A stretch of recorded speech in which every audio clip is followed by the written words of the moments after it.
George's Marvellous Medicine. Introducing George Cranky, Mr. Kelly Cranky, Mrs. Cranky, Grandma.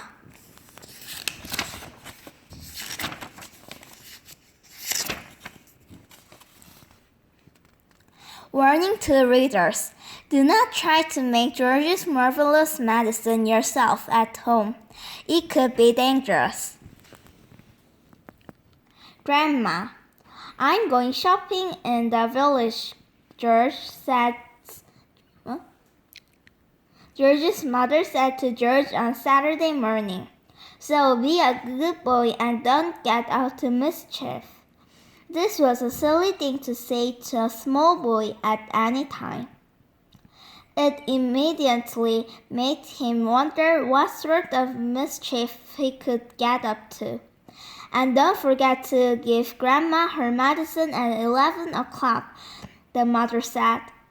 Then out she went, closing the back door behind her. Grandma, who was dozing in her chair by the window, opened one wicked little eye and said, Now you heard what your mother said, George. Don't forget my medicine. No, Grandma, George said, and just try to behave yourself for once while she's away.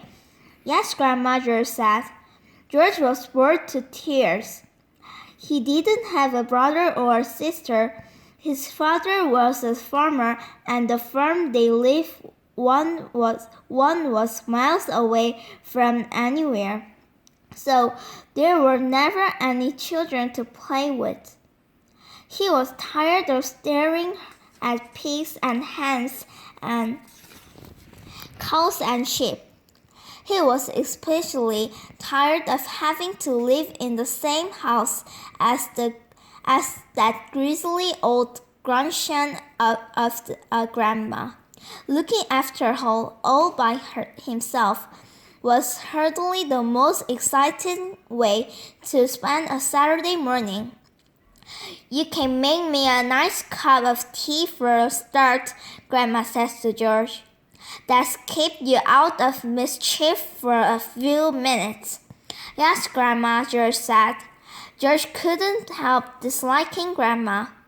She was a selfish, grumpy old woman. She had pale brown teeth and a small puckered-up mouth like a dog's bottom. How much sugar in your tea today, Grandma? George asked her. 1 spoon, she said, and no milk. Most grandmothers are lovely, kind, helpful old ladies, but not this one. She spent all day and every day sitting in her chair by the window, and she was always complaining, grousing, grunching, grumbling, griping about something or other. Never once, even on her best days, and she smiled at George and said, Well, how are you this morning, George? Or why don't you and I have a game of snakes and ladders? Or how was school today? She didn't seem to care about other people, only about herself. She was a miserable old grunge. George went into the kitchen and made Grandma a cup of tea with a tea bag. He put 1 spoon of sugar in it and no milk. He stirred the sugar well and carried the cup into the living room. Grandma sipped the tea. It's not sweet enough, she said. Put more sugar in. George took the cup back to the kitchen and added another spoonful of sugar. He stirred it again and carried it carefully into Grandma. Where's the skulker? She said. I won't have a cup without a skulker. George fetched her a saucer. And what about a teaspoon, if you please? I stirred it for you, Grandma. I stirred it well. I'll steal my own tea, thank you very much, she said. Fetch me a teaspoon. George fetched her a teaspoon. When George's mother or father were home, Grandma never ordered George about like this. It was only when she had him on her own that she began treating him badly. "You know what's the matter with you," the old woman said, staring at George over the rim of the teacup with those bright, wicked little eyes. "You're growing too fast. Boys grow too fast become stupid and lazy. But I can't help it if I'm growing too fast," Grandmother said. "Of course you can," she snapped it. "Growing's a nasty, childish habit. But we have to grow, Grandma. If we didn't grow, we'd never be grown-ups." "Rubbish, boys, rubbish," she said. "Look at me. Am I growing? Certainly not. But you did once, Grandma."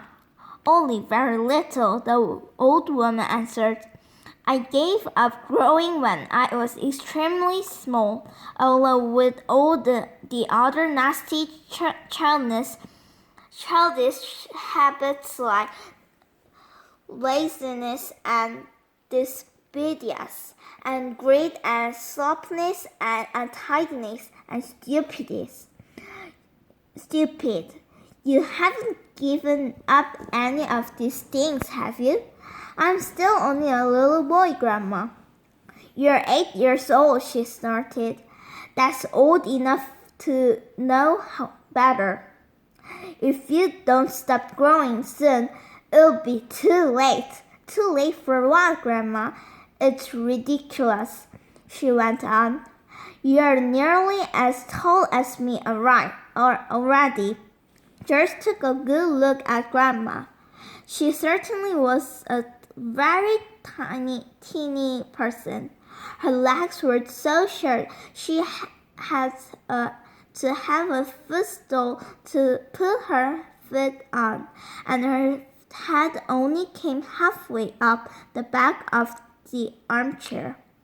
"Daddy says it's fine for men to be tall," George said. "Don't listen to your daddy," Grandma said. "Listen to me." "But how do I stop myself growing?" George asked her. "Eat less chocolate," Grandma said. "Does chocolate make you grow?" "It makes you grow the wrong way," she snapped it. "Up instead of down." Grandma sipped some tea but never took her eyes off from the little boy who stood before her.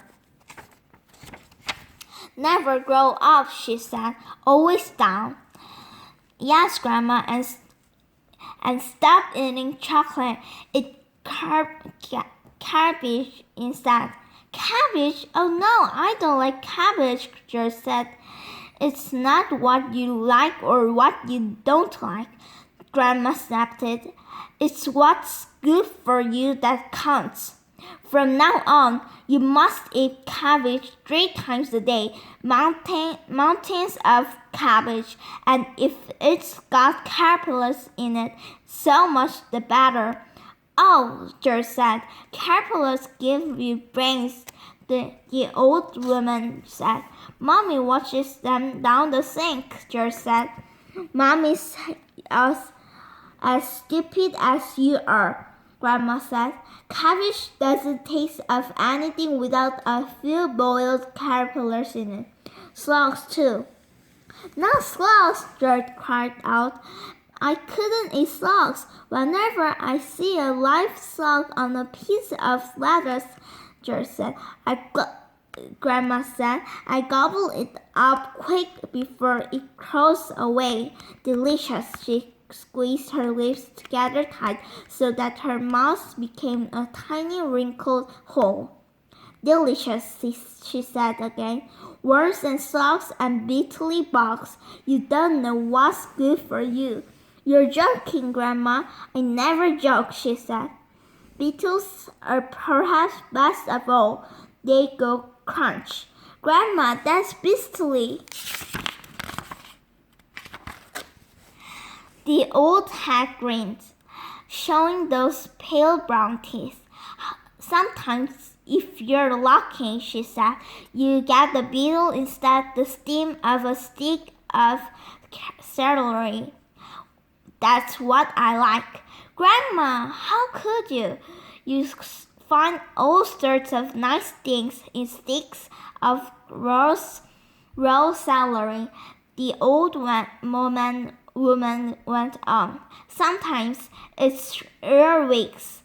I don't want to hear about it, cried George. A big fat earwig is very tasty, Grandma said, licking her lips. But you've got to be very quick, my dear, when you put on one of those in your mouth. If it has a pair of sharp nippers on its back and if it grabs your tongue with those, it never lets go. So you have got to bit the earwig first. Chop, chop, before it bites you. George started edging toward the door. He wanted to get as far away as possible from his filthy old woman. You're trying to get away from me, aren't you? She said, pointing a finger straight at George's face. You're trying to get away from Grandma. Little George stood by the door staring at the old hedge in the chair. She stared back at him. Could it be? George wondered. But she was a witch. He had always thought witches were only in fairy tales, but now he was not so sure. Come closer to me, little boy, she said, beckoning to him with a honey finger. Come closer to me and I will tell you secrets. George didn't move. Grandma didn't move either. I know a great many secrets, she said, and suddenly she smiled. It was a thin, icy smile, the kind a snake might make just before it bites you. Come over here to Grandma and she'll whisper secrets to you. George took a step backwards, edging closer to the door. You mustn't be frightened of your own old grandma, she said, smiling that icy smile. George took another step backwards. Some of us, she said, and all of once she was leaning forward in her chair and whispering in a dorothy sort of voice George had never heard her use before. Some of us, she said, have magic power that can twist the creature of his earth into wondrous shapes. A tingling of electricity flashed down the length of George's spine. She began to feel frightened.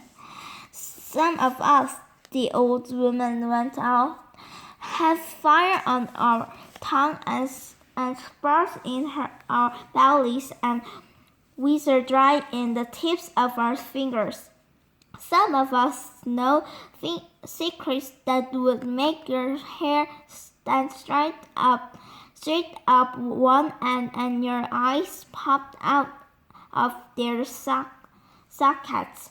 George wanted to run away, but his feet seemed stuck to the floor.